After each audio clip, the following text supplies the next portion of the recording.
ہمارے نمائندے کاشف فاروقی کے مطابق فیسٹیول میں arm wrestling boys and girls under کے مقابلے منعقد کیے گئے۔ سندھ 15 اور انڈر 13 آرم ریسلنگ ایسوسی ایشن کے زیر اہتمام آرم ریسلنگ کے مقابلے الفا ایجوکیشن نیٹ ورک کالج میں منعقد ہوا۔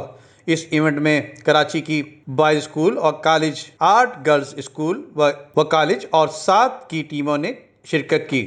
Alpha girls school, Habib girls school, Elixir school, B V S school کی گرلز اور بوائز نے کامیابی حاصل کی۔ افتتاحی تقریب میں الفا ایجوکیشن نیٹ ورک کے اسپورٹ کوآرڈینیٹر ماجد رسول نے ربن کاٹ کر چیمپئن شپ کا باقاعدہ افتتاح کیا۔ اس موقع پر صدر سندھ آرم ریسلنگ انتصار حیدر، سعید عالم، سینئر نائب صدر رمیز صدیقی، سید محمد ناصر علی، کاشف احمد فاروقی، عظمیٰ شیخ، یسریٰ ذوالفقار، ماہام ادریس، ٹیکنیکل آفیشل کے فرائض، شہلا افتخار، شاداب افتخار، سلمان اسماعیل اور ان کے ساتھ محمد جاوید، شاہزیب نذر، حق نواز، حمزہ جاوید خان، آصف عزیز، جاوید عرب اور دیگر نے شرکت کی۔ ندیم صدیقی، میٹرو 7 پاکستان۔